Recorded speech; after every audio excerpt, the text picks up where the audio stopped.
ensnare this Ogre Lord level 7. Ensnare, surround, and I'm going to get a lot of experience, and I mean, you can get a very good item from this. I don't remember what item I get. Looking at bases, he's 49 food, I'm 37 food, so arguably a huge disadvantage. He could really just creep and attack right now, and I'd be pretty difficult. I'd have a hard time fighting it off, except that I have healing scroll at least. I do get a ton of experience, I'm sure you guys saw that, which is nice. Cloak of Flames, not ideal, like I could have got Claws plus 12. But the Cloak of Flames I can at least sell for some gold and another healing scroll, which is great. Plus, the other nice thing about being Orc on this map, I think I should show you a pretty effective way to creep this red, is now that I've taken out the Ogre, which is the main source of damage, you get the Magi and the free healing, so it's almost as if creeping this camp costs me nothing in terms of healing salves to heal my hero, which is great. He has a 435 mana Shadowhunter, so not a significant difference, but, well, not insignificant difference, let's say. And unwisely, he does not buy any healing scrolls, so I'm going to list that as one thing that makes a huge difference in my favor. So he's only got a 6 food advantage at this point, but I have 2 healing scrolls, and looking at his, I don't know where his blade is at this point, but he has none, so no good. However, to my stupidity, I have not bought Dust, the Dust of Appearance, and I know that his blade is level 3, and I know he's been aggressive with it, so I could have probably guessed that he would be around here. And he gets not only the kill, but he gets the Potion of Greater Healing. Not great for me. However, that having been said, Hex, like I said, attack, ensnare. Yeah, and then that should have been a kill, but he wisely uses the potion. And if I had just surrounded, which I didn't think to do, you know, anyway, that was very careless on his part, and should have been a free blade kill. And if I'd had Dust, it would have been a free blade kill too. But anyways, I forced him to use Potion of Vulnerability, 150 gold. And then Scroll of Town Portal, 350 gold. So 500 gold for just to keep your hero alive. Plus he had to use the pot that he stole from me. Pretty good swing around on my part.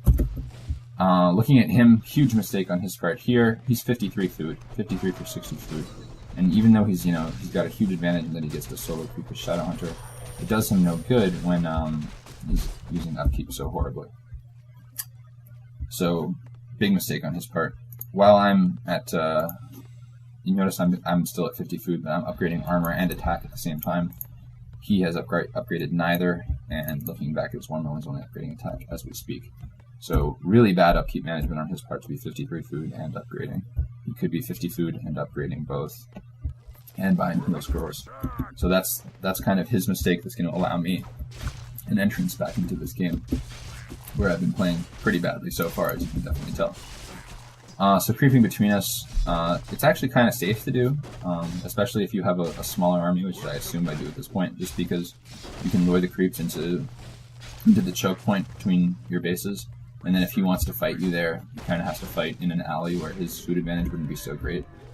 So that was on my mind. As you can see, I talked about this last game. I just shot right to 60 food. I was 50 for 60, and then I instantly built a Kodo, a Walker, and a Grunt. And now I'm going to sell the Boots of Speed and buy a Mana Potion on my Shadowhunter. So with 2 healing scrolls and a Mana Potion, I'd say that's a pretty good army to attack with. And the reason I'm doing that is because I'm down. If you're ahead, if you have map control, if your blade is constantly knowing where your opponent's army is, you can actually afford to bank 50 for 70, or you can afford to stay at 50 for longer and buy more healing scrolls. You know, you can be very clever with upkeep in that respect, but anyways, I was not, so I rushed to 50 to 60 food. As I'm attacking, I get a free Walker kill, that's great. But I'm in a bad place in such that my Walkers and Kodos are in the back lines, and I realize that and bring them up. You don't ever want to be caught fighting against their raiders with your Walkers in the front lines. That's just an instant loss, and that's sort of the opportunity he had here, but he kind of carelessly goes for my Shadowhunter. So him going for my Shadowhunter actually puts him somewhat out of position. Now my raids are in a very good position, my grunts are in a good position to take out his raiders, which die very quickly, grunts. You notice I hex his blade that's attacking the Kodo. That's the greatest source of damage on the Kodo, and the longer I can keep that alive, the longer I can keep his grunt out of the fight, which is great. Another thing you can do, you can snare the blade and then run the Kodo, and use ensnare the way you would against Night Elf, which is very useful. You see my healing scroll is making a huge difference right there, and that was a very well used healing scroll on my part, and I have another one, which hopefully I won't use too early. Yeah, I think I will use 2. Not bad. Oh, I still have it. Anyways, as you can see, focusing down whatever's in my way much better than he is. My walkers are on his grunts, they're doing the most damage possible. I've ensnared his Kodo and surrounded it, so that's good positioning on that. I'm at 58 food now and he's at 43, so at this point he's actually lost. And really it's entirely due to bad positioning and bad upkeep management. He had such a big advantage. And then to throw it away for mismanagement of upkeep is, I think that pretty much illustrates why it's so important not to mismanage upkeep. Anyways, he's focusing my blade, my Shadow Hunter. I in turn focus his and try and force a portal. I switch the pot to my Shadow Hunter so it's still alive, and here I make a pretty grievous mistake. I'm 52 food as well, which isn't the best situation to be in as far as upkeep goes. But he knows my blade is weak, or my Shadow Hunter is weak. So he goes in, attacks it, and he's actually, I'm slow on the Hex and slow on the Snare, and he gets the kill. However, he had no mana, so I'm going to get a free Blade Master kill here with the decent surround, I think. So that's not a bad trade on my part, and yeah, looking at the food at 54 versus 27, it doesn't really matter. At that point, I've won the game. So, level 5 Blade Master. Here I should have been using these 2 peons to finish this around on the Shadow Hunter, and that really would have been game. But not a big deal. At this point, you know, he doesn't have an army and I do. And I have a level 5 Blade Master, which is pretty win. Plus, we can look at I have Pillage as well, which is always a good thing to research when you know you're going to be on the offensive. He's burrowed everything, so that's fine. I'm going to take out his altar. It doesn't matter what I lose, as long as I can keep him from getting his Blade Master back. You know, that's his only source of damage, really. It's my only source of damage, too. So a good way to look at Orc Mirror in that regard is that Link, Healing Wave, and Healing Scrolls all serve to keep your army alive. Because Grunts, Raiders, they do very negligible amounts of damage, and then that damage gets spread out with Link. So like the higher level Healing Wave you have, the more mana you have for Healing Wave, the better.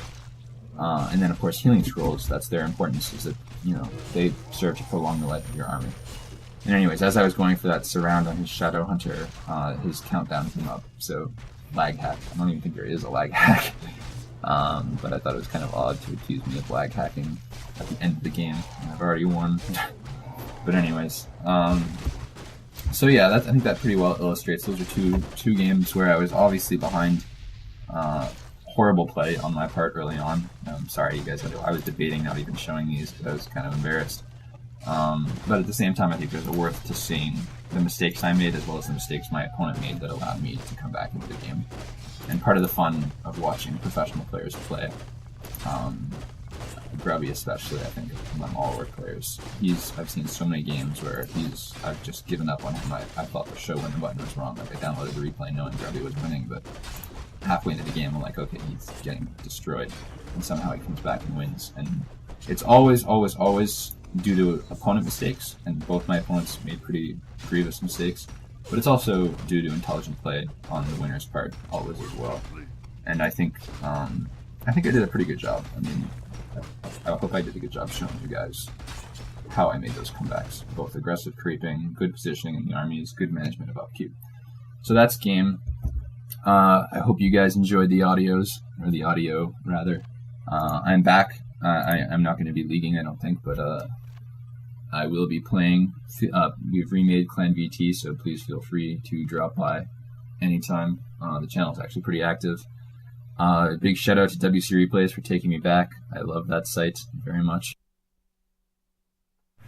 And, I enjoy doing audios for you guys, so hopefully I'll see you all on VNet. Peace.